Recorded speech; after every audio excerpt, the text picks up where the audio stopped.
میرے مرشد مولا علی سرکار دی والدہ فاطمہ بنت اسد فرمانیاں نے میں کعبے دا طواف بھی کرنیاں کرما والی ماں ہے۔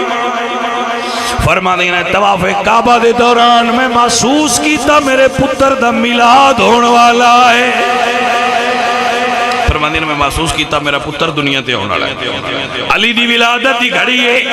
آپ فرماندی نے قریب مکان کوئی نہیں، میں پریشان ہوئی، کعبے دی دیوار پھٹ گئی، اللہ فیصلہ کر چھڑیا ولی بھی میرا ہے گھر بھی میرا ہوئے گا۔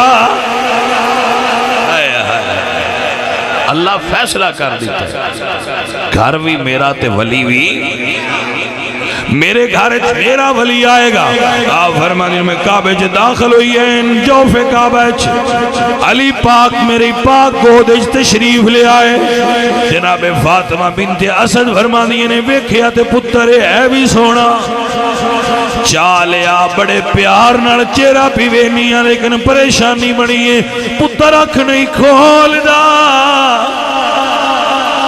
پتر ہوئے بھی سونا تے آنکھ نہ کھولے، ماں پریشان ہونا فطری بات ہے ماں دا کہ پتر نو اے پرابلم ہے۔ اے آئے اوتھے نے جتھے اسی ویکھن جانے ہیں کعبہ، او ویچ کعبے دے این کعبہ نہیں ویکھیا، ماں دی گودے چین ماں نہیں ویکھی، ماں لے کے گھر آ گئی ہیں، باپ اٹھایا چہرہ نہیں ویکھیا، بھائیاں اٹھایا بہنہ اٹھایا، چہرہ اٹھا کے نظر تکی ہی نہیں، عزیزہ نے دی وقار تکی نہیں ویکھی ہی نہیں۔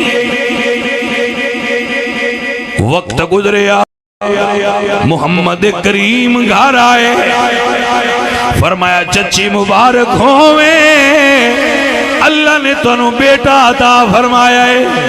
فرمایا محمد سونیا پتر تے سونا ہے پر نظر کھول کے تقدہ نہیں پیا۔ فرمایا چچی ذرا علی پاک میں نو دیونا، ہون منظر اے وے ولیاں دے سردار نبیاں دی سردار دی جوڑی ہے۔ آگئے آنکھ موڑ بھی نہیں کھولی، آنکھ پھر بھی نہیں کھولی، میرے نبی نے اٹھا لیا، حضور بھی جان دیا ہے نا یہ نکی میں آنکھ کھولنی ہے۔ حضور نے علی پاک نو اٹھا لیا، اپنے منہ چلاب دہن کٹیا ہے، مولا علی دے چہرہ انور نو کھول کے لعاب دہن دی گڑتی دیتی ہے، زبان تے حضور دی گڑتی گئی ہے۔ علی نے نظر اٹھا کے مصطفیٰ دے چہرے وال تکیا ہے۔